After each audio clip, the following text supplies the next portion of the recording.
நீங்க என்ன ஏமாத்திட மாட்டீங்கல்ல? அப்படின்னு தான் இந்த கஸ்டமர் நமக்கு மெசேஜ் பண்ணாங்க.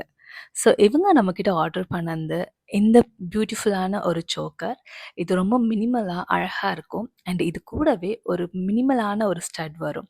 ஸோ நீங்க இத வந்து ஒரு சல்வார்க்கோ, இல்ல சாரீக்கோ எல்லாத்துக்குமே நீங்க வந்து மேட்ச் பண்ணிக்கலாம். அவ்ளோ அழகா இருக்கும். இந்த ஒரு ஜுவல் பீஸ் தான் அவங்க நம்மகிட்ட இருந்து ஆர்டர் பண்ணியிருந்தாங்க. பட் அவங்க ஆர்டர் பண்ணும்போதே நம்மகிட்ட ஃபர்ஸ்ட் கேட்டது, "உங்ககிட்ட நான் ஆர்டர் பிளேஸ் பண்ணா நீங்க என்ன ஏமாத்திட மாட்டீங்கல்ல? என் ஆர்டர் கரெக்ட்டா எனக்கு டெலிவரி பண்ணிடுவீங்கல்ல?" அப்படின்னு தான் கேட்டாங்க. அவங்க மெசேஜ்லயே அவ்ளோ பயம் இருந்துச்சு. ஏன்னா, அவங்க இதுக்கு முன்னாடி ஒரு பேஜ்ல ஏதோ ஆர்டர் பண்ணியிருக்காங்க. பட் அவங்களுக்கு டெலிவரி ஆகல போல. அவங்க அவங்கள ஏமாத்திட்டு இருக்காங்க.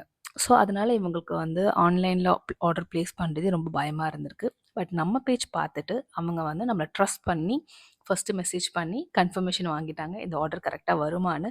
அவங்க எனக்கு மெசேஜ்ல டெக்ஸ்ட் பண்ணத விட எனக்கு வாய்ஸ் நோட் அனுப்பிச்சது தான் அதிகம். ஸோ, அவ்ளோ வாய்ஸ் நோட் அனுப்பிச்சாங்க. ஸோ, இந்த ஜுவல் அவங்க ஒரு ஈவென்ட்க்காக வாங்குறாங்க. அந்த ஈவென்ட் வந்து ஒரு 2 டேஸ்லயே வந்து வருது போல. ஸோ, அவங்க எனக்கு டெலிவரி வித்தின் 2 டேஸ்ல வேணும்னு சொல்லியிருந்தாங்க. பட் நம்ம சென்னையில இருக்கோம். அவங்க திருச்சில இருக்காங்க. அண்ட் இவங்க ஆல்ரெடி ரொம்ப பயந்து நமக்கு மெசேஜ் பண்ணியிருந்தாங்க. நம்ம மேல ட்ரஸ்ட் அவ்ளோ இல்ல. ஸோ, அதனால நான் வந்து ஃபர்ஸ்ட் வந்து என்னோட டெலிவரி பார்ட்னர் கிட்ட செக் பண்ணேன். அவங்களோட அட்ரஸ், அவங்களோட பின்கோட் குடுத்து செக் பண்ணேன். இந்த மாரி வித்தின் 2 டேஸ்ல டெலிவரி ரீச் ஆயிடுமான்னு. அவங்க வந்து ரீச் ஆயிடும்னு எனக்கு கன்ஃபர்மேஷன் சென்ட் பண்ணதுக்கு அப்புறம் தான் நான் கிளையண்ட் கிட்டயே சொன்னேன். அதுக்கப்புறம் அவங்களும் வந்து எனக்கு பேமெண்ட் பண்ணி இந்த ஆர்டர அழகா பிளேஸ் பண்ணிட்டாங்க. அண்ட் அவங்களுக்கும் இந்த ஆர்டர் வித்தின் 2 டேஸ்லயே ரிசீவ் ஆயிடுச்சு. அவங்க எனக்கு இந்த ஜுவல்ல வியர் பண்ணி ஃபோட்டோஸும் சென்ட் பண்ணியிருந்தாங்க.